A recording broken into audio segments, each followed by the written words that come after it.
Hey everyone, welcome to the Counter Press, a discussion about the glorious game of football. That's soccer in America and Australia but football for everybody else, with people in the world of logistics, trade, and supply chain. First things first, this is not a supply chain podcast. So if you're here to listen about strategy and technology and all that, you're in the wrong place. This is a football podcast through the eyes of people that I know and speak to regularly for my day job, which is as an editor at the Journal of Commerce. And I forgot to mention who I am. I'm Eric Johnson. I'm a technology editor at the Journal of Commerce when I'm not watching every single football match that I can possibly watch. One word of caution here. I'm a writer and a talker. I'm not a production wizard, so you're going to have to bear with me as I learn the ropes of producing a high quality podcast. So you're kind of my guinea pigs out there. Hopefully the quality of the discussion shines through and it keeps you coming back, even if the production value is a little bit below the quality of the discussion. So my guest today is actually someone that I have been discussing the very idea for this podcast about for so many years. I can't even remember. Multiple 3, 4, 5, 6, maybe 7 years. So long ago that I can't even remember, but that made it all the more sense to have him on as one of my first guests. So it's a guy named Guy Courtin, who some of you may have known or seen at a webcast or see him speak at events. I think he lives on the road about 366 days of the year, 367 on leap years. But in case you haven't seen him before, Guy, I'm so glad you could join us. I know a lot of people who love football, soccer. I don't know many people who have stronger opinions about it than you do. So you are like the perfect guest to have on early on. So, and I suspect at some point you'll probably like guest host. I would love to, but Eric, this is awesome. And like you said in the intro, like you and I have been talking about this way longer than necessary. We should have done this ages ago, but you know, it is what it is. We're finally here, which is fantastic. And like you said, like we're all supply chain nerds, but we're really bigger football nerds. So this is going to be the football talk. I couldn't have said it better myself. Yeah. When we're nerding out on supply chain secretly, we're just wishing that we could talk about football. All right. So I said what your title is. Tell us your background. This is the only part where we talk industry and stuff. So I know we have to. Yeah, we met when you were at then GT Nexus. Correct. And actually, you and your co-host Matt Gunn, who I will also have on at some point, absolutely had me on the podcast. You were like my first podcast that I ever did. It was called the Supply Chain Podcast, right? Supply Chain Radio. Supply Chain Radio. Sorry, yeah, okay. Yeah. So, but what do you do? Give us your background. Yeah, absolutely. Thanks, Eric. So, as you said, you and I are logistics nerds by day because we got to pay the bills. So I've been in supply chain for 25 years now. I used to say 20, and then I did the math, and I was like, it's probably more than 25 now, Eric, but I'm going to just leave it at that. It catches up. But it does, man, we're getting old. But, you know, if you had asked a 5-year-old Guy what do you want to do when he grew up, supply chain would not have been in the top 100, probably not in the top 200, but here I am. So, yeah, at a company called Texas, we're a Canadian-based supply chain company focused on supply chain execution and focused on healthcare, distribution, and retail. My responsibility is to run our global alliance team as well as our industry strategy. So as you said, that's why I end up being on the road a lot. I mean, you and I are talking. I just got to sunny and incredibly hot Phoenix, Arizona, and then I have to fly back to Nashville middle of this week to go speak at a Nissan conference, and you know, you get the drill. But yeah, that's who I am. So, you know, the bills get paid and I do love it. I do love supply chain. I do love logistics. Somehow people still pay me to do what I do, so I can't complain. I feel the same way. I'm like, they haven't found me out yet. So I just got a couple more decades to go before they can find me out and then they can kick me out. Totally. It was all a big fantasy. Texas, I should mention, TECSYS. Correct. Not the state. Yes. So the company and Canadian based, we have to make sure we emphasize that we are. That's right. Yeah. So we won't go down all the normal Canadian. Yeah. We're not going to talk about 51st state or anything like that. Or whatever it's called now. Yeah, no, not at all. Okay. Let's get into it. Football background. First of all, who do you support? Who are your team or teams? If it's more than one, which I suspect it is, we'll get into that as well. And because I have thoughts on this. And we may agree on it, but like we need to discuss this. It's an important part of following football. Important part. It's absolutely important part. Yeah. So who are your teams? All right. So let's start with who my club teams are. Right. So PSG is my club team, and people might roll their eyes because they just won the Champions League, and then you're a bandwagon. I was born in Paris, so I am a Parisian. PSG was founded. Is how old I'm going to date myself. A few years before I was born. It was something, right? Yeah. 1970. It was a merger of two club teams. So I grew up watching PSG. I could talk to you about Luis Fernandez and Rocheteau and the fact they used to be sponsored by Le Coq Sportif. I actually have a kit that is Le Coq Sportif from the 80s. So that is my club, my heart club. My second club, which you know, is Arsenal. And the reason behind that is in the 90s when a certain gentleman from Nagoya Grand Passat, right, came over to run Arsenal. Arsene Wenger. Big, tall Frenchie.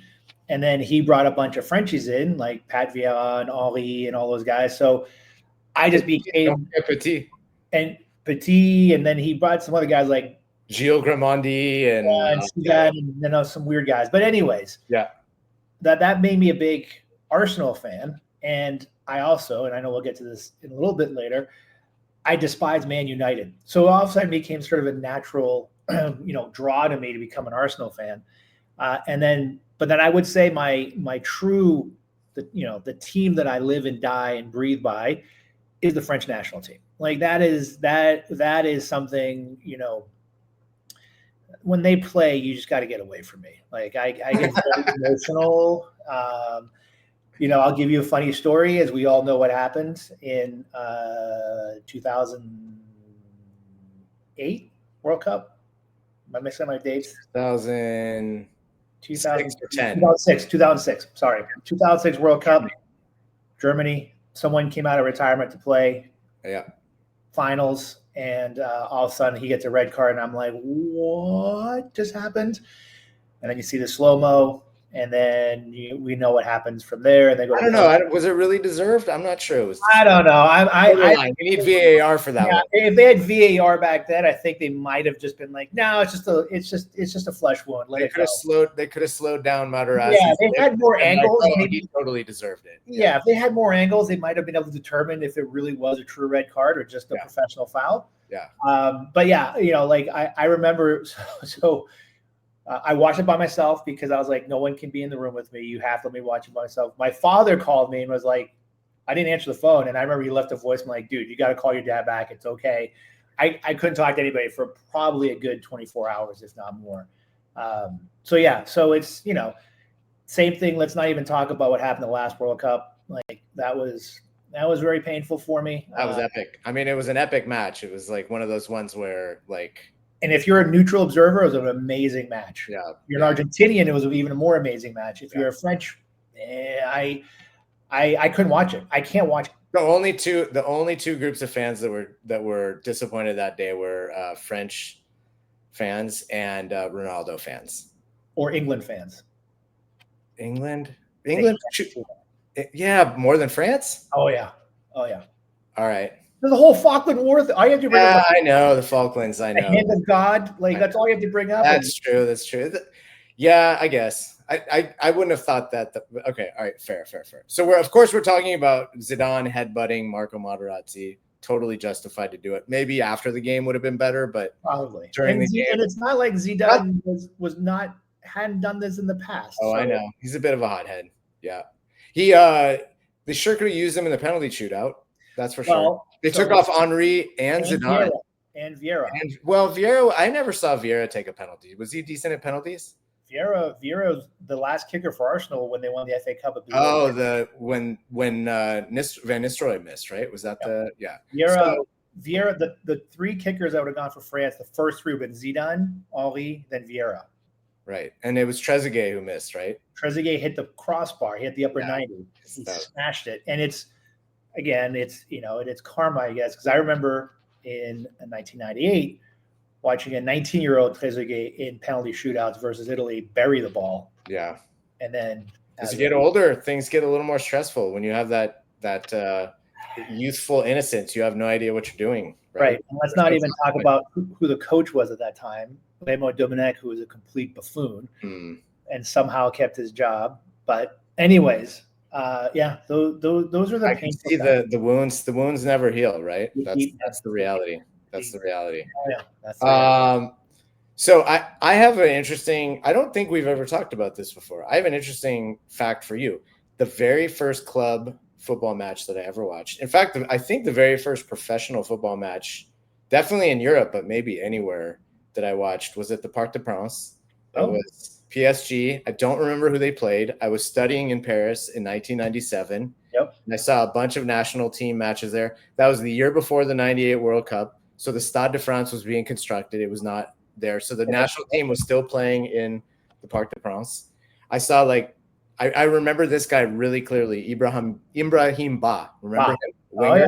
He was great. I loved him. He was like my favorite player at that time. Number 13 at Bags of Pace. Yep. Yes. And I watched the PSG match and I couldn't tell you what happened. I don't remember. I was I didn't have any idea. I got into football during the 94 World Cup, and then I put it aside for 3 years, and then I went to Paris and watched those matches, and then 98 World Cup in France is when I got completely captivated by the sport, and I never stopped. So it's funny because I wonder if you and I were not at some games, because in '97 I went to Montpellier to see France England, where Alan Shearer scored a goal in the 89th minute, and the British fans are crazy. Yeah. And so let's just say, I'll leave it at this: Montpellier has a great downtown, a little square. I was there with two of my buddies. My cousin, she was studying down there, so we ended up back at the town square, around midnight, 1 a.m.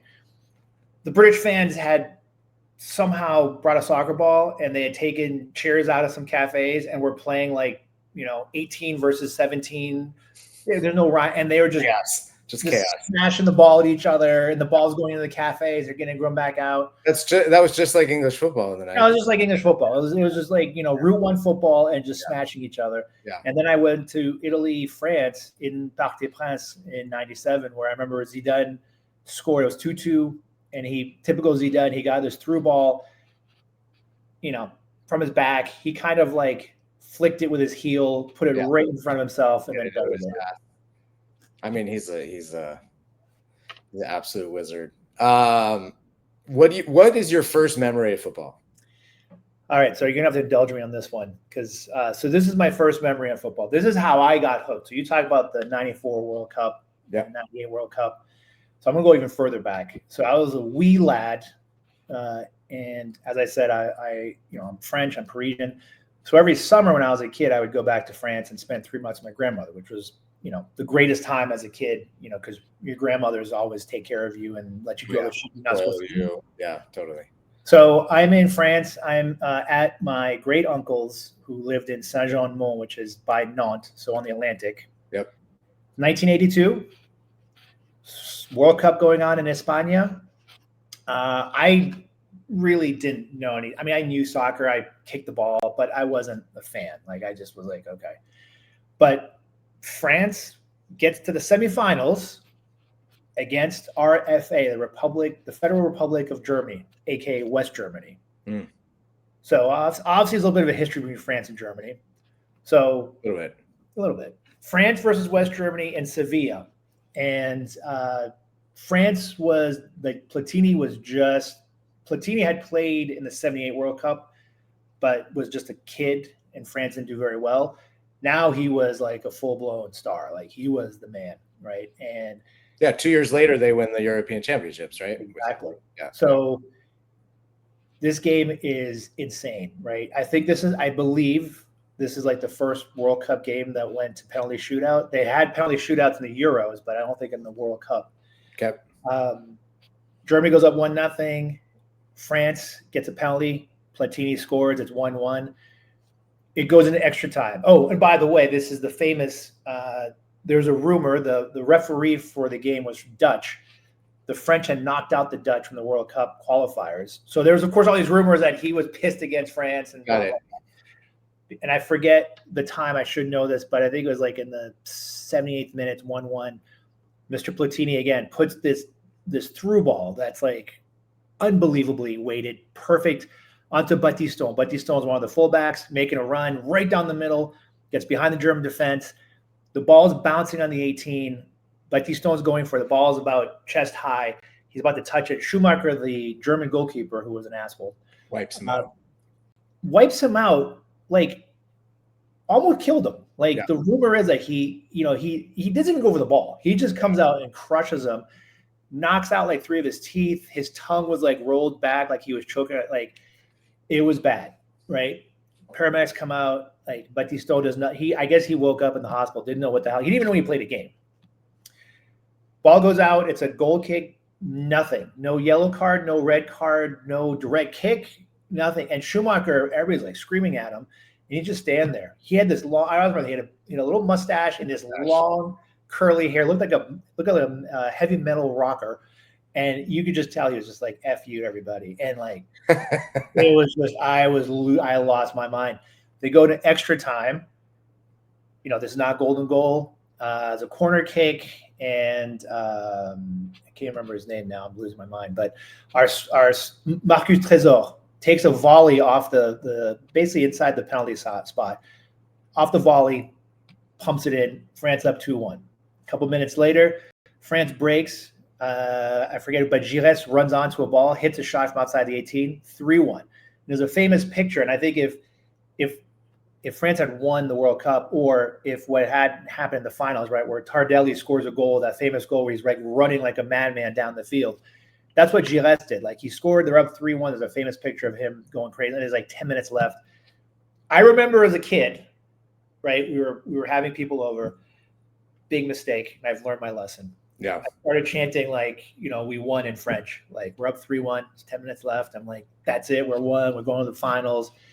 But Germany puts in Karl-Heinz Rummenigge, comes in, he scores 3-2. A few minutes later, I forget who, but some guy in Germany hits a stupid bicycle kick, 3-3, go to shootout, and then I lost my mind. Like Schumacher makes like 2 amazing saves. Germany goes on to win.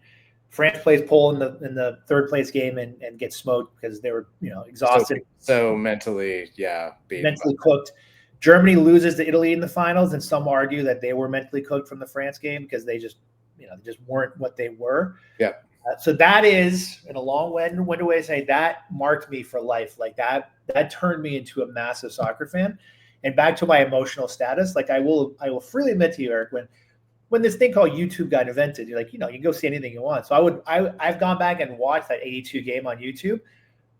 I still think France is going to win. I'm still like, they this. So all your memories are still right. Like they weren't. You don't misremember anything. It's like, oh wait, that wasn't even that good a goal. No. I watch it. I'm like, they're going to win this game. There's no way they're going to lose this. And yeah, they lose. What's the famous British phrase? Football is a game with 22 players, and then Germany win on penalties. Yeah. That's pretty much it. So that was. I mean, they went to 4 out of 5 World Cup finals, right? At one point. Yeah. They were and they were dominating the Euros, and they were a machine. They were an absolute machine. And it was hard to watch it as a Frenchman. And then I will say, like one of my uncles is German, like born in Germany, and it was hard because he would say the same thing. He would say, yeah, we just played nice football, and then we just roll over. I'm like, yeah, you pretty much do roll over everybody, bastard. What's your favorite thing about football? Like, forget about a player or a thing, but like, what gives you the joy? I think it's the emotion of the game. It's one of those things that's it's funny. I think you and I might have had this conversation with a lot of our non-football loving American friends who bitch and moan about, it's so boring and this and that. There's no scoring. And I'm like, have you watched baseball? Have you watched American football? I mean, basketball is great, but it doesn't do anything until the last 5 seconds anyways. And hockey's different, but that's Canadian. It's not American.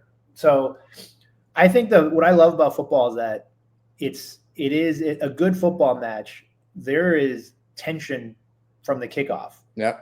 And a mistake in the first minute could mean the end. The game. A mistake in the 90-minute plus 5, right? And I think what I've grown to love about it, and I will freely admit, I'm no master tactician, I'm no Wenger or Mourinho, but I've gotten to appreciate the game more from a, not what's going on off the ball and like how, like, I'll get into this, but like you watch the Nations League final this past weekend, and Mendez just shutting down Wow. just completely taking him out of the game as a left back, and then scoring as a left back, and then if you look at PSG and Hakimi from his right, I mean Hakimi scores the opening goal. He's playing at the center forward. We got to get. I want to get into this because I think that final was worth discussing from a tactical perspective. Well, I think as I've gotten older, I've appreciated the sport for the tactics. Yeah. And like I will say, like when I watch the game, sometimes what I'll watch is, if I can, off the ball, right? Like I don't want to watch the ball. I just want to watch what everybody else does. And the other part I think that I love about the game is, since I've played it for so long too, like I feel like, there's a certain appreciation of what they're doing out there. Yeah. But I think it is a beautiful game. And I know, like I said, a lot of my non-football friends always roll their eyes about it, but then my football friends all appreciate it. But it's, that like this generation, like my son is 12. When I go to pick him up at school, there's a few, I'm in the DC area. There's a few Commanders jerseys. There's tons of Eagles, Bills.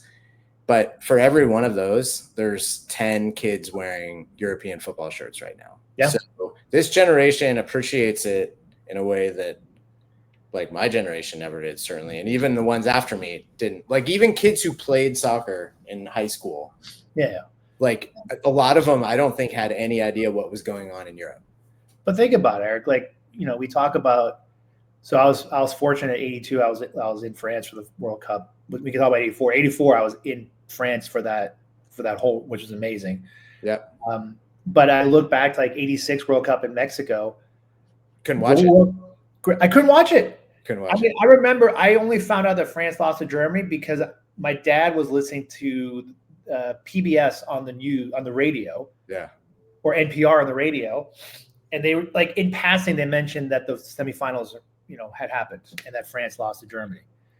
I just saw a cool thing about this British writer who remembers watching the 86 World Cup and saying you'd read in magazines about all these fantastic players in Europe, but you never got to see them. Even in England, you never got to see them. And then like you see Maradona in, live for the first time and you're like, what the? Yeah. Did an alien just land and like they know how to play football too? Like, so yeah, it's crazy. And I mean, that same phenomenon, like when I first started watching late 90s, the only way to watch a match was to go to a pub at like, I was in LA. So that meant going to a pub at like 5 a.m. That's like degenerate behavior, generally speaking. Or, you could like get some pirate cable and get like one pay-per-view match a weekend from England. It was impossible. And now like I watched something like 30 Leeds matches in the second division because those are all being broadcast. Forget about the top leagues. Yeah. So now it's I not that I wanted to, but I stumbled upon the Saudi league. I know because Ronaldo was there, but I was like, okay. I mean, like you said, like it's just I think it's which I think is great, but I think it's when I grew up playing soccer, like I remember, my when I was 10, I played. We were called Crystal Palace. We had no idea what the hell Crystal Palace. What was that? That's not an intimidating name. No, it was like we want to be like the the Warrior, the Warriors. Yeah, it was like you're Crystal Palace, and I'm like, that is funny. Okay. Yeah, I had some vague notion of these teams that sounded very like exotic, but I mean, no idea whatsoever. Nope. And I remember like the one thing for me, which, there's a famous magazine called Onze, which is 11, which is a French magazine, which is what the Ballon d'Or is sponsored by. Not L'Equipe. Is it L'Equipe or France Football? L'Equipe. I think it's L'Equipe. But my grandmother would get me a subscription, so I would get it mailed to me. But, let's talk a little bit logistics, right? Back then, took 3 months to get. Yeah, like I would get it, and the stuff was already 2 months old. But I was like, I would devour these, right? Because that was my only access to what was going on, and it was fantastic. But yeah, you're absolutely right. Like, and I kind of half joke, like But now I look at things like, with, I don't know what's called now, but FIFA on the PlayStation and the Xbox. Yeah. These kids are playing it, but there's FC 25 now. FC 25. But you could play like, Burnley as a manager and go face off against like Montenegro's second division team because it's all in there, which is great.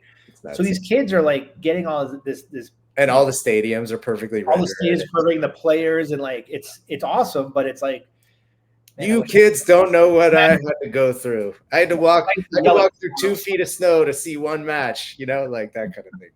All right, let's get into the final, right? Yeah. So I can vouch, Guy has suffered enough pain to get to the mountaintop that he got to. We're talking like 8 days ago when we're talking right now.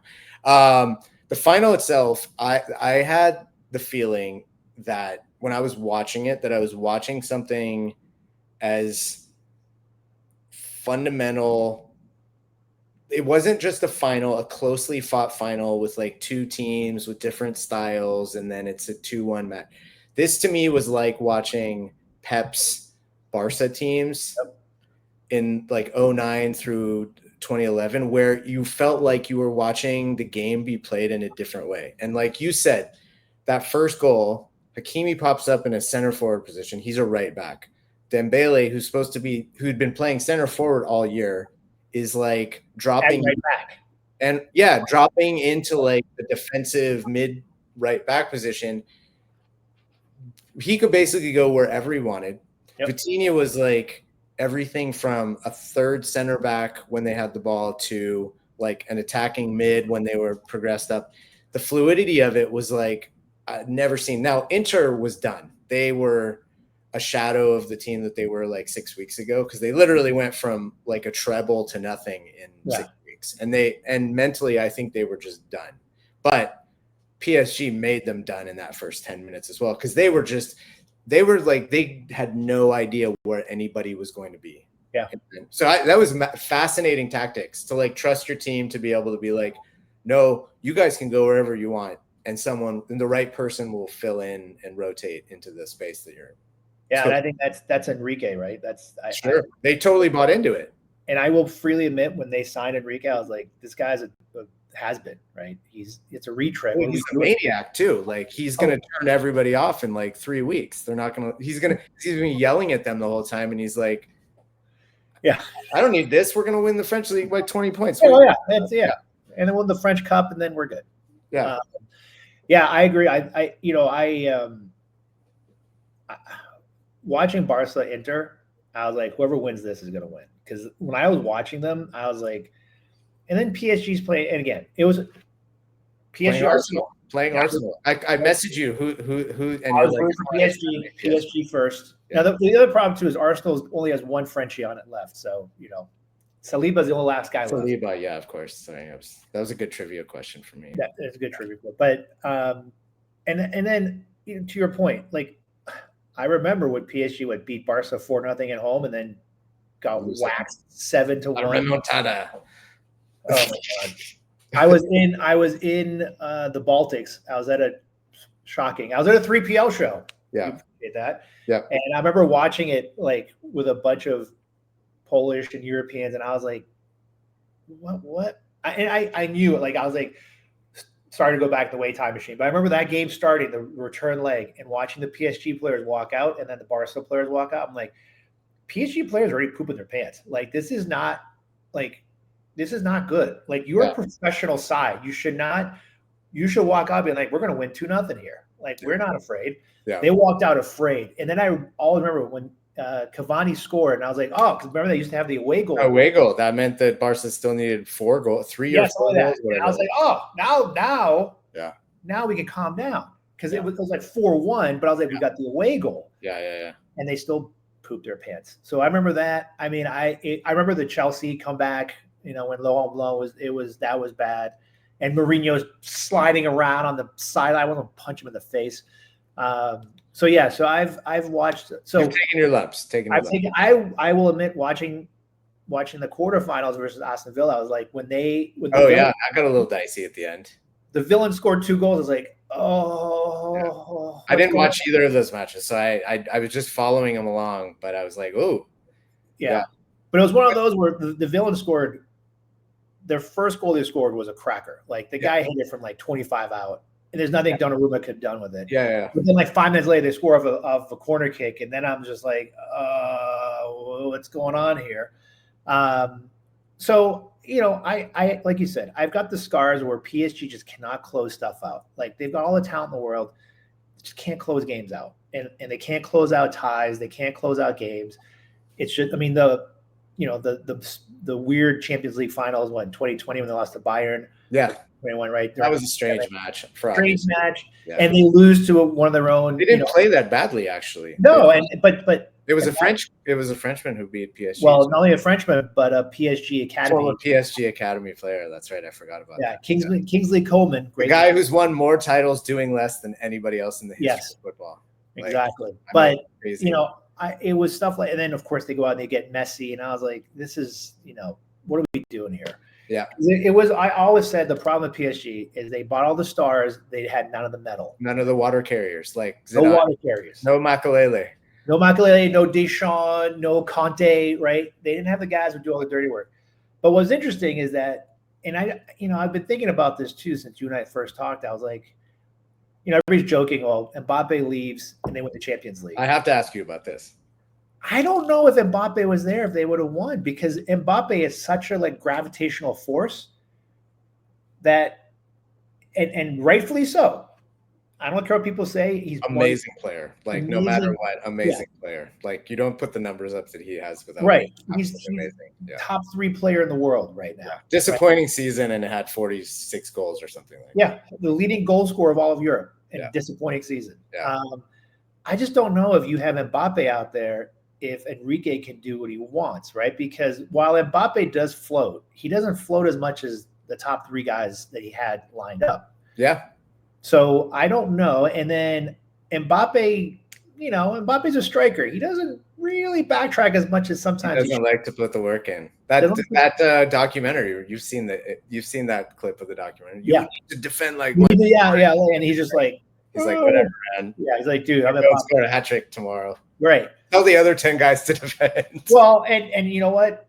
Like, let's go back to the painful machine, but World Cup final, he did have a hat trick, like ridiculous. I go back to the World Cup in 2018, like amazing goals. Amazing goals. And even the non-goal he had against Argentina to get the penalty kick. Yeah. He skinned that team alive. It was amazing. I know. But I don't think in the way Enrique runs his team. Well, okay, but the counter to that is he goes to Madrid, a team that had just won the double, and then they don't win any major titles this past year. Is there? So I think the thing that I keep seeing written about Ronaldo, and of course this is coming after he literally just won a trophy, and scored in both the semifinal and final. Fake trophy. Yeah, fake trophy. It is a fake trophy. But the best thing I've just read is the last 10 years of his career, he has to be the main character. And some teams that works really well. Most teams with as much talent as he's played with, it doesn't work very well. And does Mbappe, I don't think Mbappe has anywhere near that type of ego, narcissism as Ronaldo, but is it the way that he plays or the way that teams cater to him? Can that be detrimental? I think the problem with Mbappe sometimes is that people don't know how to play him. Is he a center forward? Is he a left wing? He's like Henry. You have to play him off that left channel. I agree. You have to set the team up to allow him to run into that left channel. That's because he's devastating there. If you look at Real Madrid, they got Vinny Jr. in the left channel. Yeah. So what do you do then, right? And so Bellingham was. This is the thing. I talk about this with a friend. I have a friend. He's a colleague who's a friend. In spite of being a Madrid fan, he totally unbalanced the team. Yeah. Because they lose Cruz. Yeah. So they have no holding midfielder. Right. Bellingham was unstoppable when he was sort of in between the 2 forwards. Then he gets pushed back into more of a central midfield role. Vinny and Mbappe love the same exact space. Yeah. Rodrigo's out there on the other side going, "Hey guys, I'm also pretty good." Right. And who's your center forward? And there's no real natural center forward. You have three guys who are all sort of like wanting to be in the same space.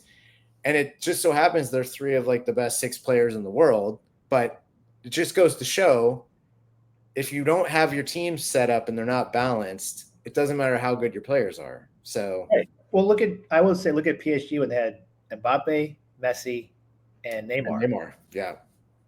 And people, Neymar and Messi played together. I'm like, yeah, but they had Suarez, Suarez was a natural 9 that would fight people and play up front. Yes. And then Neymar and Messi could just do their thing, but Suarez always held the line.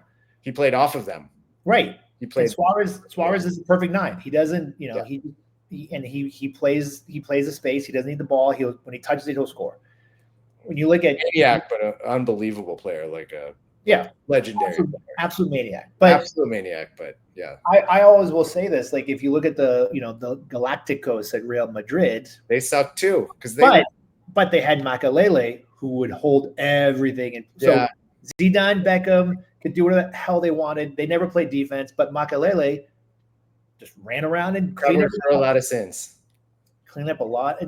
And same thing on on Leicester when they won the cup, and then France with Conte. Like, for sure, you have that freedom. And I think what's interesting about Real Madrid is, and I think part of this is to coaching, is they have those players like Tsunami. He's absolutely he's a rock. Like, if you put him and just say clean up, but I think Ancelotti was just kind of like, tinkering around, and like you said, he's got these misfit toys. He's not Kroos. Well, he's not Kroos, but he's not. But Kroos is more of a playmaker. Tsunami's more of I'll just clean shit up. But you lost to Kroos, who could then put that splendid 25 pass. Kroos would clean stuff up, including trying to take out Pedri in the Euros. Right, and then effectively taking out Pedri in the Euros, but and then hit a 35-yard pass. Right, for sure. And he was always in space. I mean, he was a genius in his own way, for sure. But man, this is the problem with this type of podcast. You just go on corollary, ancillary after. Maybe we get to Madrid at some point. Back to Madrid. So let's get into favorite player. Yes. Favorite player of all time. I think I know this, but just take a wild stab at it. Yeah. Platini, of course. Yeah. Absolutely. Why? All right. So here, 82 first started, but 84, right? For those who don't remember, 84 Euros in France. This is back when I would consider it was a real tournament. 8 teams only, right? I liked it 16. I thought 16 was good. 16 is good, but I remember 18.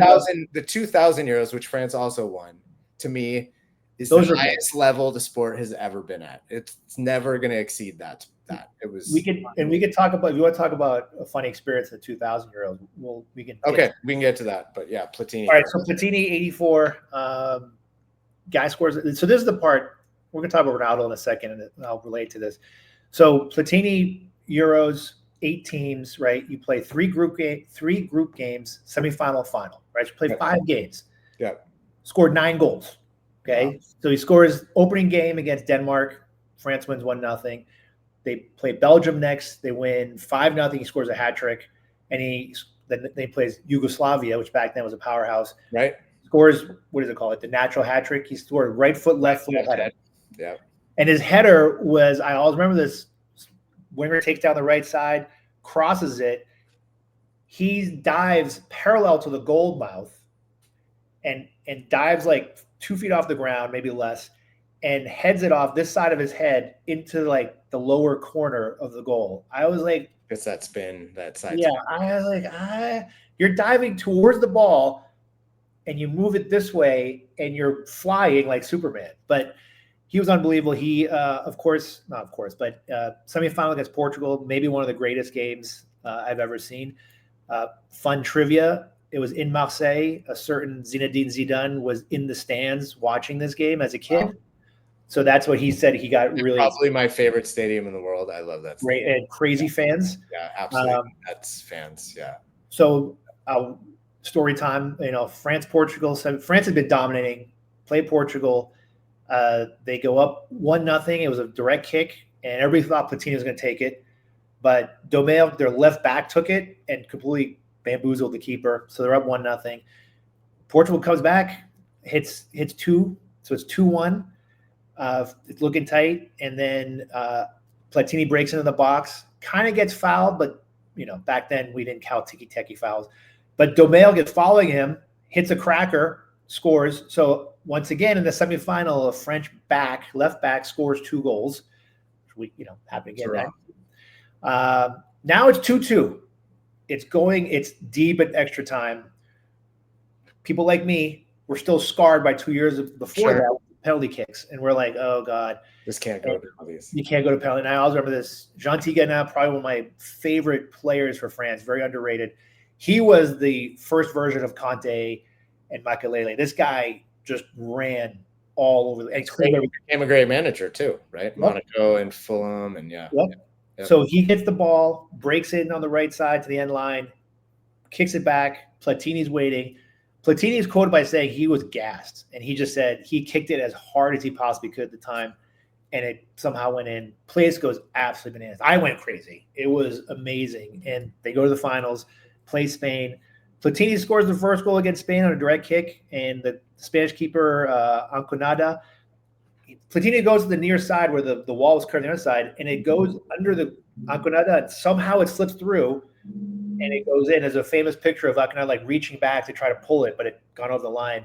And Luis Fernandez is like jumping for joy right next to him, and then Bruno Bellon scores the last goal. Oh, and more drama. Leroux, French defender, gets a red card. Funny how that repeated itself down the road. Yeah. Gets a red card, so France is down to 10. And, Spain's pushing and pushing, but Bruno Bellon gets onto a ball and chips the keeper. They win 2-0. So the funny story. First major championship for France. First major championship on French ground. Yep. I still am trying to find this. There's a great poster of Platini holding the trophy up, but Mitterrand is off his right side, and I don't get a politics, but he wasn't my favorite, so I'm like, eh. But I've always been looking for that poster. So if anybody out there knows where it is, just tell me, and I'll certainly pay for it. But yeah, that's to me favorite player. That's really what made me such a huge fan of Platini. So funny side story. So of course, Platini plays at Juventus, watches all that, goes on and becomes FIFA president. And then because he's FIFA president, like all of them, takes the envelope. Yeah. So here's a funny story. So you asked in the beginning, what I do and all this, but on my resume, I say, I've been in all these, business journals and all this, and the BBC. So here's what happened. So if you remember years and years ago, right, Platini is found guilty of whatever and is basically banned from football for years and years and years. So this is back when I was still on Twitter. So I remember getting on Twitter and being like, Platini favorite player. This is, bullshit, blah, blah, blah. I might have read that tweet, actually. I'm sure I did. So, yeah. I get a DM from some guy from the BBC. So I'm like, dude, you're pulling my leg. Like this is BS. But I respond to it. So the guy's like, hey, we're doing a piece later this afternoon on BBC Sports about what's happened with Platini. Would you like to be on it? And I was like, yeah. So he's like, all right, I'm going to call you. I'm like, okay. So he calls me, and you'll appreciate it. So it sounds like a newsroom. Like there's like people are typing, and it sounds like a newsroom. And the guy's got a thick British accent. So I'm like, all right, this has got to be real. So he's like, all right, well, tell me a little about yourself. And I tell him, and then I basically tell him the whole story I just gave you about 84. And he's like, yep, you're good. You are a fan. You obviously know Platini. Yeah. Yep. I vetted you. You're good. So then he goes, all right. He's like, the show's going to be on at this time. And I think it was like 1:00 our time. He goes, dial in at 12, or we'll call you at 12:30. We're going to put you in a hold room. You're going to hear the show going on, and then we're going to bring you on. So I was like, cool. So I got on the BBC Sports. I only got one segment, but that's okay. And I'm always proud of myself for this. I got on one segment, but then the host, when I got off, was like, well, yeah, what Guy said about that 84, European Cup was fast. So I was like, all right. So That was my claim to fame with Platini. That's way more impressive than any other quote that you've had in like 100%. That's amazing. That's the dream right there. You get to talk about your favorite player, your favorite moment. Yeah, on the BBC. It's not like that's some, I never heard you never told me that story. So I got I was like emailing and texting all my friends like, get on Sirius XM, get on the BBC at this time. And you guys still have the clip like saved? I don't. I've been looking for it everywhere. I don't have the clip. I even looked on the archives. But when you find that poster and you find that clip, then you have completed football. So I would have gone to the boss level and cleared it up. Okay, so what is and let's do club. You've talked a lot about the French national team. Let's do club. And I guess you have to say this year for PSG, but what's your favorite individual season by a club team? So yes, let's take this PSG season out of it. I mean, it sounds too simple, but the Invincibles for Arsenal was pretty good. That was an amazing team. And I remember a quote by Sir Alex Ferguson, who's like, well, yeah, but they had so many draws. I'm like, go F yourself, dude. This is the 03-04 correct, type, right? Yeah. Okay. Which I actually think the 02 team may have been a little bit better. Yeah. But by the end of that season, that 02 team was just like I have a great Arsenal story. I'm in 2002, 2003. So this is in between the two Arsenal title years. Oh. It's the year they should have won also, but they just sort of screwed around, and Man U somehow their food. Yeah, they backed their way into another title. But so I'm in Leeds that year. I have season tickets. I go to the Arsenal Leeds match. This is like Pires, Henry, Bergkamp, Lundberg, the best version of that team. Yeah. And this is when Leeds were on the upswing, and then this is when they started the decline that year, the year I went. Sorry, everyone who's a Leeds supporter. I'm the cause of it. The golfing class between those two teams that day was the match was, I want to say 4-1. It was 4-1, but just man against boys, and Henry was like it was like a training exercise for him. He was just doing what he wanted. So there's a funny moment where Arsenal's leading 3-0. It could have been 8 at this point. They were just taking it easy, I think. Leeds scores a goal. It's 3-1. And the Leeds supporters go, we're going to win 4-3. We're going to win 4-3. We're going to win 4-3. Straight from the kickoff, Arsenal score again within like 30 seconds. It was like, okay, you guys actually are doing something, then let's put you back in your place. And then there's like stunned silence. And then 30 seconds later, we're going to win 5-4. We're going to win 5-4. I was like, hope springs eternal. It always is eternal. So, what are you going to do? You have to humor yourself to get over the pain. You got to, and you'll appreciate this. So I have a good friend of mine I played footy with who's also a huge Leeds supporter. Yeah. So he's back in England now. So I just saw him this past week because he was in Boston for something, and he brought me a Leeds goalkeeper shirt. Oh, nice. Yeah. Well, so our French keeper who had the tendency to drop balls into his own net and was benched for the last 5 matches of the season, thankfully. I love him, but man, the guy is a head case. So most keepers are head cases. Yeah, I know. That is true. You're the only sane one I know. Yeah. All right, one last PSG question before I think probably our favorite topic, which is who we love to hate the most. So any conflicted feelings about the PSG ownership? I don't want this to be a political podcast, but it seems hard to discuss modern football without discussing the sovereign state impact. I mean, yes and no. The reality is, this is, like you said, it's modern football. I look back at, I forget when it was before one of the World Cups, like China started dumping a ton of money into football. Oh, yeah. They bunch of players over there. Yeah. And I was like, come on. Some of them were never heard from again. I never heard from again. And the league just went back to what it was. I think Oscar was the most famous. He was like 21, just coming up at Chelsea. Awesome talent. He goes there, and we haven't heard from him. Never heard from him since. Yeah. The Saudi league, right? Like, come on. The whole Saudi World Cup. the whole Qatar World Cup. Like, I get it, but at the same point, I'm like, all right, so what about Man City?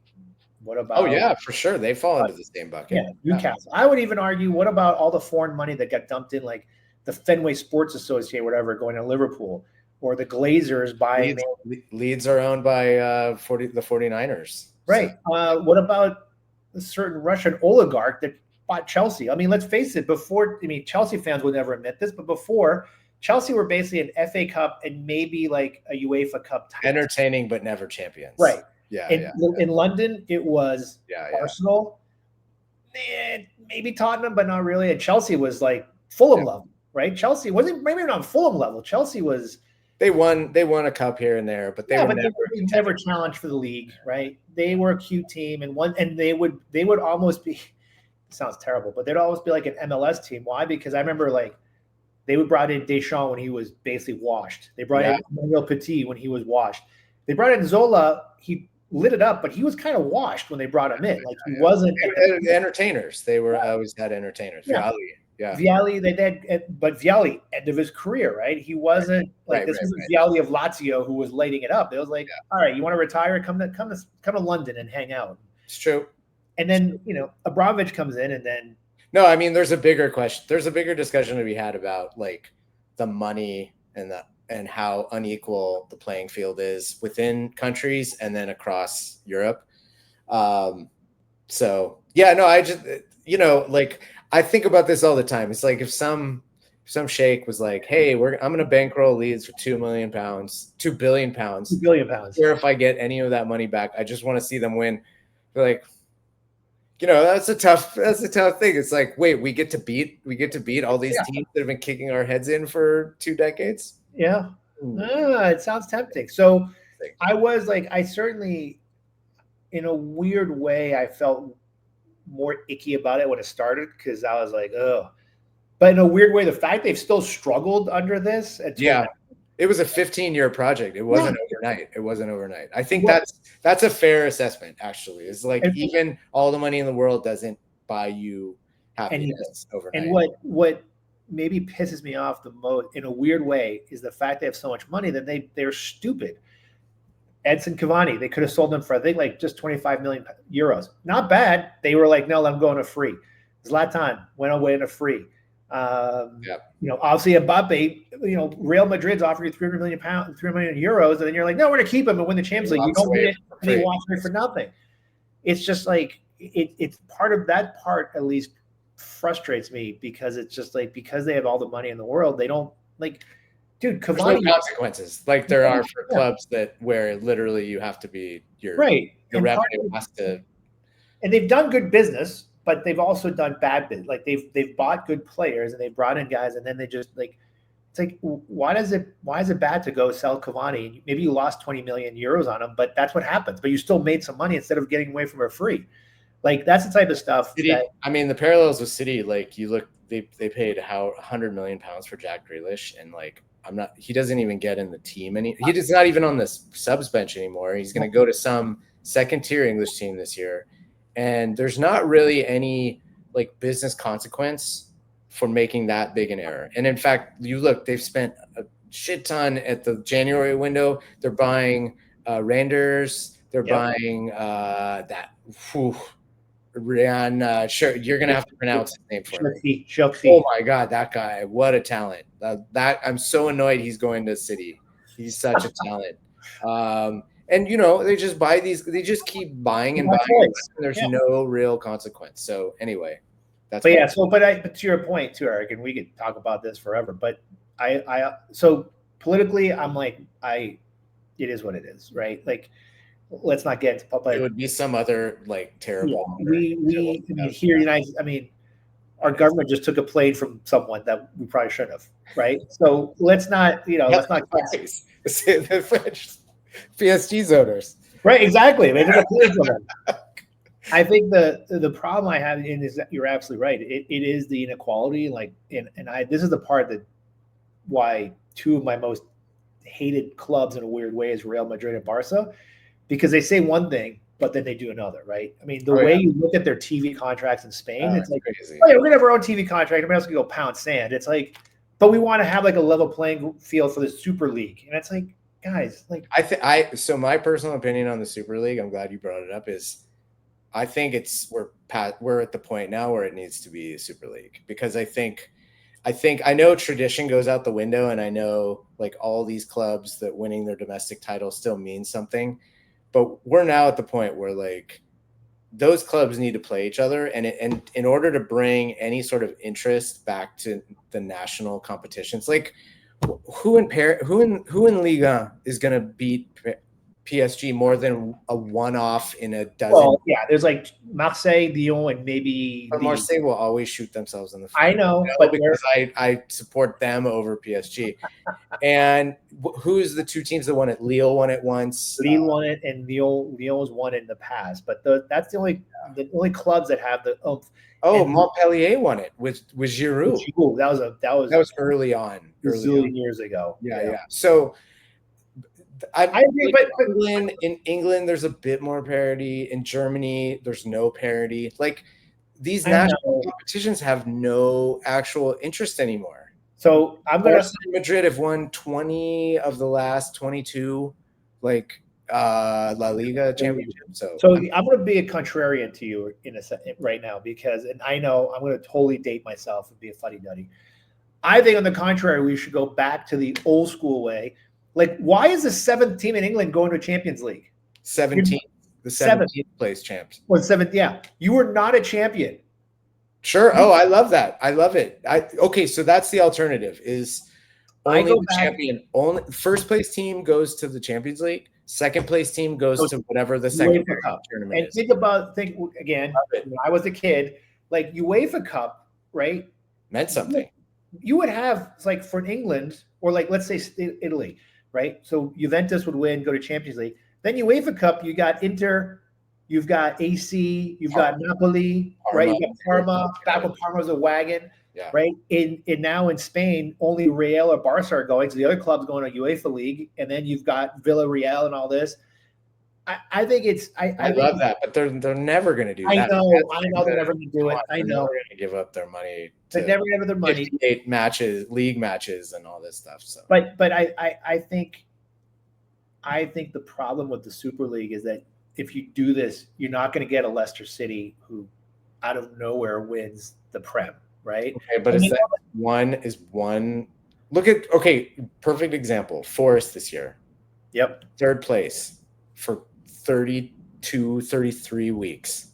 Third place, playing way above their station. Way above. But the last 4 or 5 weeks caught them, and then they end up in 7th. And they're in the Conference League now, which is it's an annoyance, because now they have to play midweek games, and I guarantee you they're going to be in the relegation zone. Oh, absolutely.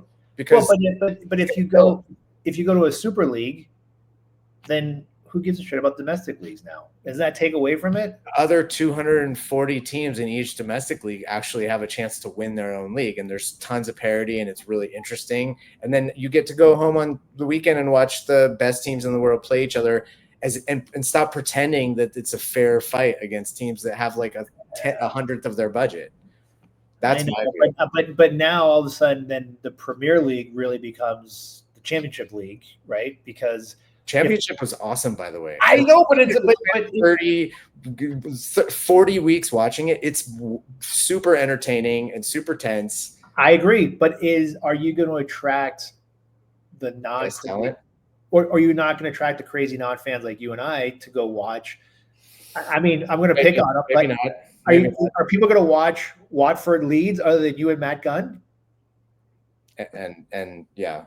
No, I don't know. That's a good question. It's a good. But if I'm watching Watford and I know they're going to play Liverpool, all right, I'm going to watch that, even though Liverpool's way above my punching weight. But I agree with you. I think it has to, and the whole stupid fair play is like it didn't work. It's nonsense. It's a joke. It only punishes teams that are like bad at hiding it. Exactly. And I think that's so. I think the problem with the Super League is then it's just. So let's play it out, right? So it's Real, Barca, Liverpool, Arsenal, Man City, Man United, Bayern, Juventus, Inter. I'm not sure Man U qualifies for the Super League anymore. Yeah, they probably don't. You can't be 15th in your league. You can't. Yeah, you can't. Yeah. Juventus, AC, right? Inter, and then PSG, and then what else? I mean, you go take like Galatasaray. You take Ajax, PSV. Ajax. I don't know. You take Yeah, Eindhoven. why not? Okay. So are these teams playing their domestic league too, or they're just playing the Super League? I think the idea of the Super League is they just play the Super League, and there's like 32 teams or something like that, and they just play themselves all year. And then you get rid of Champions League. I don't know, actually. I have no idea. I didn't look into it that much. I mean, that's the problem. Then you got to get then Champions League's probably, because if you have a Champions League, yeah, it's going to be rubbish. Well, or maybe the Champions League the first year is for all of the teams that aren't in the Super League, and if you if you win it or make it to the finals, those two teams go into the Super League, and the bottom two teams in the Super League drop out or something like that. I am too much of a traditionalist. I am too. Normally I am too, but I almost conversely think like to keep the tradition, to keep these domestic leagues alive. I say that like there's never been more money in all of this stuff. No, but I also look like, let's take Spain for example. Like you look at like Sevilla or Villarreal, stuff like this, right? Man, they're playing Real. They're filling that stadium, right? And they're like there's hope, right? There's desire. Yeah, at the end of the day, usually the table is Real Madrid, Barca, and then Atletico, and then everybody else. And everybody else, yeah. I just feel like there's got to be another way to create more parity. I think the Super League will turn off more people than will turn on. It might, because then it's the lesson these teams have to learn is like go to the Super League. People stop watching it. They actually want to watch their traditional domestic leagues, and then these guys come hat in hand, begging to come back into the domestic league. I promise we'll share our revenue. Yeah. But I just think I look at France, and that's like, yeah, there's PSG and then everybody else. I mean, Marseille's trying. I mean, Marseille's a big club, but they haven't. But I still look like PSG plays Angers, and it's like it's a tiny stadium, but it's like the fan, like it's a big thing. Yeah. I think if you take PSG out and now it's just Angers playing Lorient, all right, but you've lost. But the fans will still care about it because they care about their team. They will, but just you won't have anyone wearing anything from the French league, any shirts from the French league. Well, no, it'll be done. It'll be like, yeah. All right. Just really quickly, because we referenced it earlier, and you mentioned I am also a multi-club person. Yes, right? I have a hierarchy. I appreciate. I have a club in each like sort of league because I watch each league independently. I love different parts of the leagues, and you have to have someone. And it's generally like the team that is positioned against the. So like I love Barca. Yeah. Although they're not my favorite. Do you know who my favorite team in Spain is? Never get it. Who is it? Celta de Vigo. Really? Yes, very, very randomly. You know why? Because in early like 99, 2000, ESPN used to show random Spanish league matches. And at that time, they were good, and Deportivo La Coruña were good, and they're fierce, fierce rivals. And for whatever reason, two matches that I watched were both those derbies, home and away. And I was like captivated by those. Was it green and white? And no, light blue. They wear sky blue. Light blue. Okay. Yeah, Who's sky green and white? Betis. Yeah. So they've been my Spanish team ever since. Now Messi, obviously, I became a Barca fan. Messi and watching Iniesta and Xavi, and so now and then it's like you have to pick the darkness or the light, in Spain, right? And depending on where you are, it depends on your view on that. But what do you think? Is it okay to support multiple teams as long as they're not in the same competition? Yes. Although, so I have a good friend of mine who's a huge Spurs fan, huge. Okay. Well, that's unacceptable in any scenario. But No, but then when we were messaging back and forth after Arsenal lost, but then I was like, well, as long as after Tottenham won the whatever European Cup, yeah. So he was all talking smack, and I was like, well, as long as PSG wins, and he's like, you support two clubs. That you're the wankers that ruin it for everybody. You're hedging your bets. Hedging. And I was like, dude, I was born in France. Like, I was born in Paris. Like, what do you want me to do? Well, so Arsenal were my team. I wouldn't say my team. They were the team that I enjoyed watching when Leeds were in the wilderness, and I couldn't watch any Leeds matches. They weren't on TV, right? And so in the US, so I had to be against Chelsea, and I had to be against Man U, obviously. Of course. So, and always appreciated that Arsenal tried to play like a beautiful brand of football. Yeah. So yeah, okay. Let's get into, I think, our favorite topic, because I think we've had more conversations about this than anything else. You've sort of referenced it, but least favorite club or clubs. Oh, I mean, the list is as long as my arm. Yeah, maybe separate this in clubs and then national teams. All right, so I mean, Man U, top of the list, least favorite club. Evil Empire. I can't. I can't. It's like what Rage Against the Machine. I just picture every song is just So I can't. Yeah. Obviously Marseille. I mean, well, so on Man U, is there a particular like thing that set off your hatred for them? I think Ferguson in his absolute smugness. I think Van Nistelrooy. I think Keane. I think Scholes. I think Giggs and his stupid haircut running around. What else? The Cup final. I take it. Yeah. Van der Sar. What a clown that guy is. I mean, I hated Cantona when he went there, even though he was a genius. Leeds. Went from Leeds. I know. Forced to move from Leeds. Absolute after genius. Winning the title with Leeds. Yeah. Forced to move to Man U. So. And then I even though I did like the karate chop in the stands, but I was like, I can't. Even the chip where he just turns around and again, it was hard. It's hard for me, like when he pop collar, like the guy. I mean, everything about the Glazers. Freaking hate the Glazers. Oh my God, they're the best, though. They're also the best. Yes, because of how they've torpedoed that. Well, how they're just ruining everything. It's so good. I hated the Man U's down. There's 12 minutes of injury time we're going to tack on. Oh, Man U's winning? There's a minute left.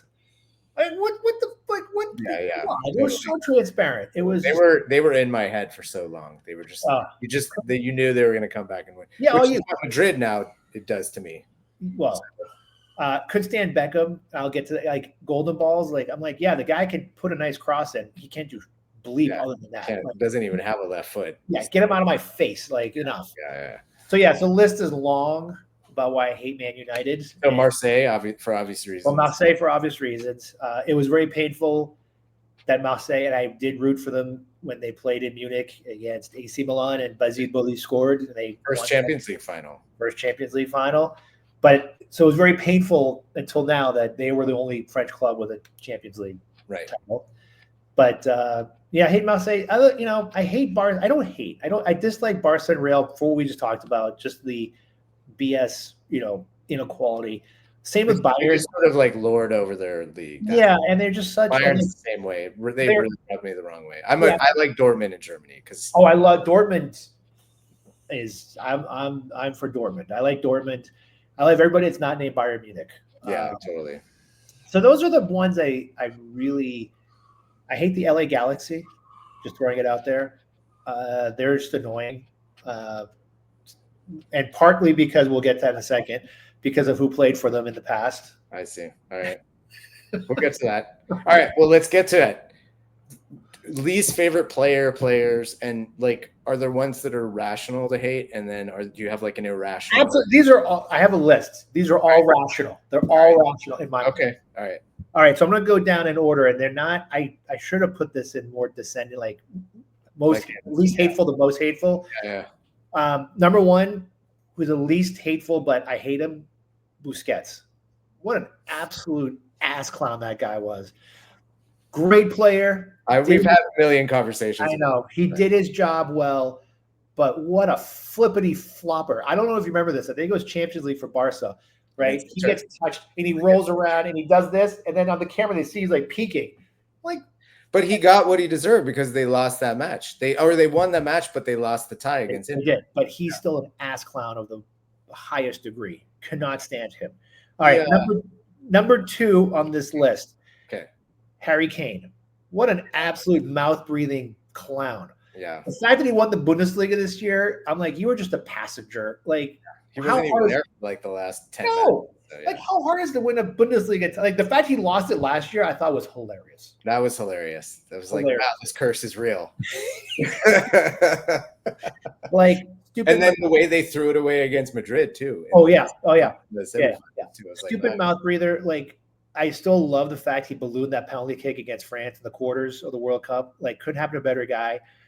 I think the problem, and maybe it's not his fault, air quotes, is that the British press jams him down our throats. Builds him up so much. Yeah. Like, he's Pele, he's Ronaldo scoring. He's a great goal scorer. He's not, I personally would not put him as a top 10 all-time center forward. Like, all-time, give me a break. I would take Shearer over him. Oh my God. I hate Alan Shearer, but that guy was a baller. That guy, I would take him every day and twice on Sunday.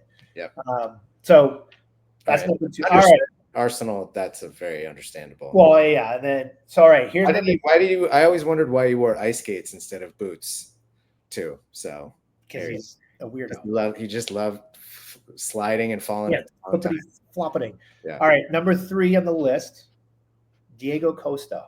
Remember that one? Oh yeah, God. Even his mom didn't like him. No one liked him. The Brazilians didn't like him, and then like the Spanish took him on for. I'm like, I mean, and hey, the French nationalized a bunch of people, but you know what? They all live in our country. But Costa, that guy, if he weren't Brazilian, he would just be off to this.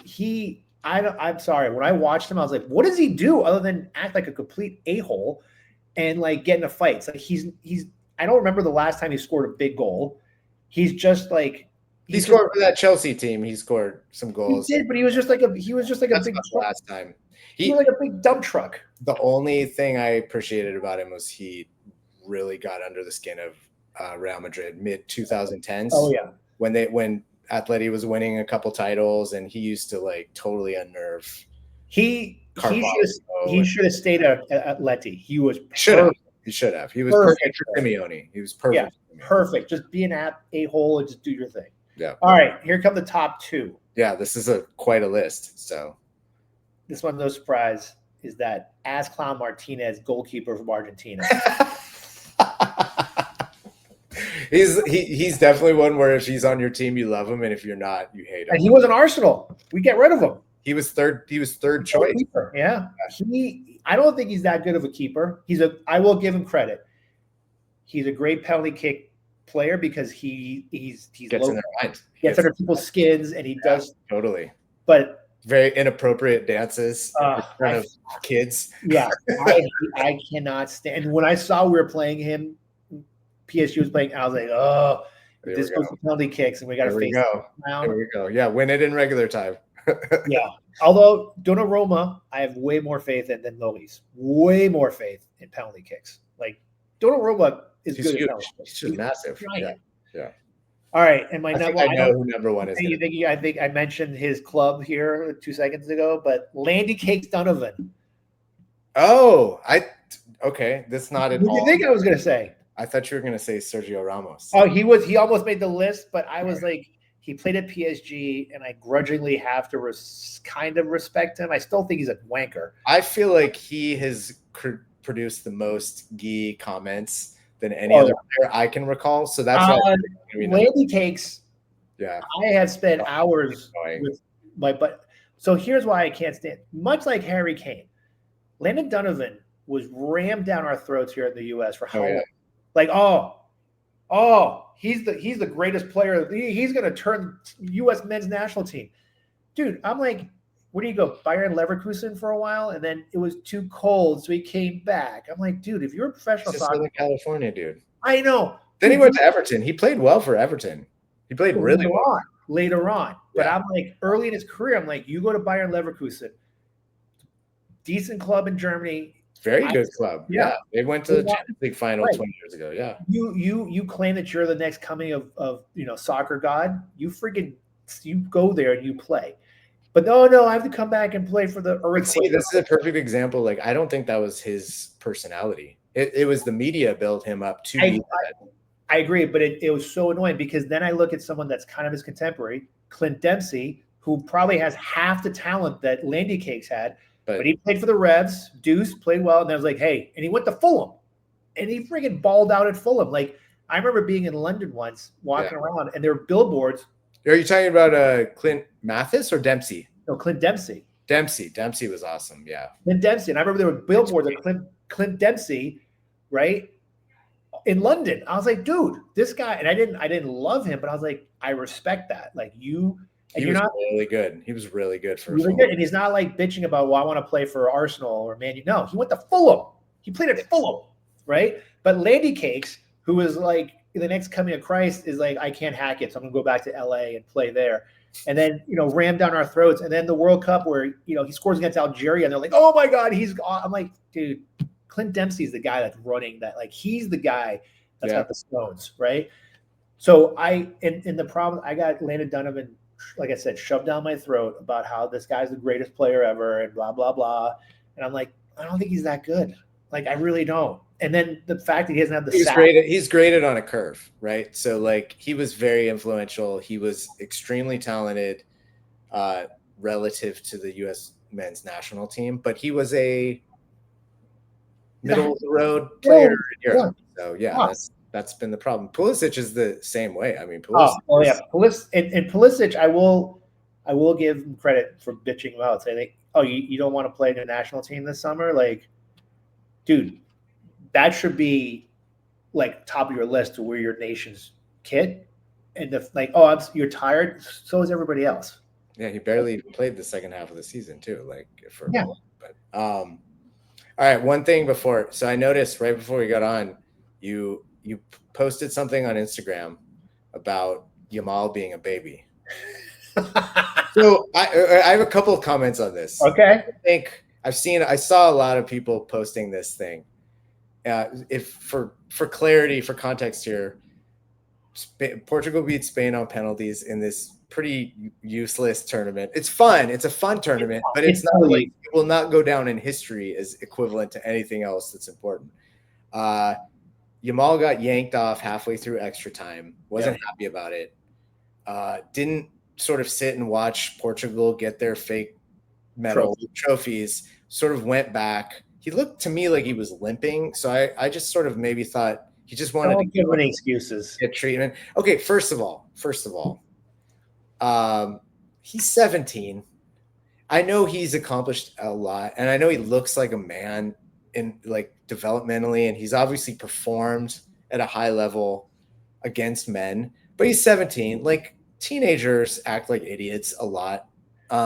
Do you think we should like cut him a little more slack? Because like I see all sorts of things on social media where like, oh, he's entitled, he's this, he's that, and I'm like, he's a high school kid who just happens to be exceptional at kicking a ball, but like he plays for one of the biggest clubs in the world, and the reigning European champions, who by the way contributed heavily to with the goal that I know you probably weren't a big fan of, but I think Rabio is still picking up his laundry after that one. Well, yeah, probably, but I think you're a professional. That comes with the territory. You are someone on that team will have seen that and they will talk to him. And by the way, dude, you were just bitching it, or you were just crowing after you beat France 5-4 that you should win the golden ball, and now you're storming off like a petulant little 6-year-old. All right. Right. I think if you're gonna put yourself up there like you should win the Ballon d'Or, then you got to act like it. And storming off the field. Now, I'm not saying you have to go up there and So Ronaldo has had perfect behavior. You don't have to be like Ronaldo and pretend like the histrionics that Ronaldo does. But at the same point, we're not. We needed a whole other persona, that clown. We do need, actually, yeah. Like you need to stand there. You don't have to look happy. You lost. I get it. You need to pretend to clap. It's not that hard. It's not taking 6 hours of your life, and then you leave gracefully. No one's asking you to give a speech. No one's asking you, like, I mean, not that Mbappe was much. Mbappe wins the Golden Boot award at the World Cup and has to go up there and get the award next to that clown Martinez and Messi. He wasn't happy, but he did it. Yeah. He did. He took the pictures. He stood by them and he walked off. He obviously didn't look happy, but dude, you're a professional. Grow up. Fair. He's got a long career ahead of him. I'm sure He's got a long career ahead of him. I'm sure he'll be fine, but it's not a good look, especially like I said, when the week before you're crowing about you should be the Ballon d'Or winner because you beat France and Dembele, who's the leader in the Ballon d'Or. Where I'm like, yeah, but Dembele won the European, the ECL, and this is a fake game. And yeah, you did great, but you're not like you and Dembele aren't going head to head. Like, but then 3 days later, you're like, hey, you got completely put in someone's back pocket. I didn't see the match. I heard Mendes had a good game. Mendes he's great. He's on a heater right now. That's for sure. He's a masterclass. It was a masterclass. All right. He scored a great goal. I saw the goal. And he scored a great goal. Yeah. All right. This could go on forever. I got to end this at some point. We'll do a part 2. I'm sure every guest I have, because I love talking about this, I'm sure there will be part 2, part 3, part 4. Well, absolutely. You know what we should do, Eric? We should do a part 2. We should talk about, which I find we should talk, because we didn't talk about this. We should talk about what's wrong with U.S. soccer. Oh, that's an episode unto itself. I mean, I will give a quick. U.S. soccer's USP for 20 years, 30 years was better training, better athletes, ran harder. And then it turns out when everybody else trains as hard as you and can run the same pace and for 120 minutes, then you actually have to be more skillful. Yeah.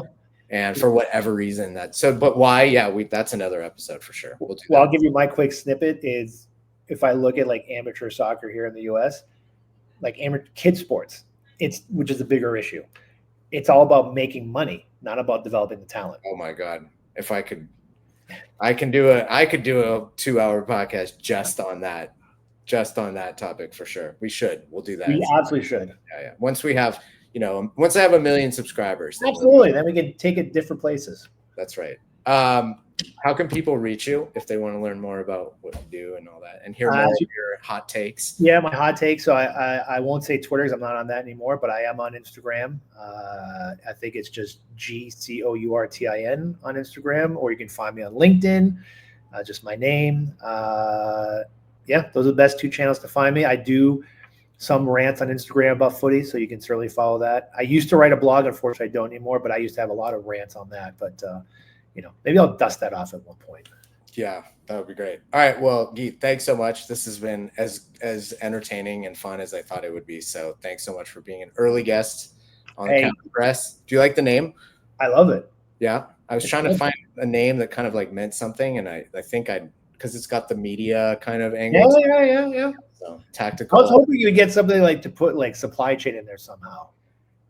It's too hard. It was really too hard, actually.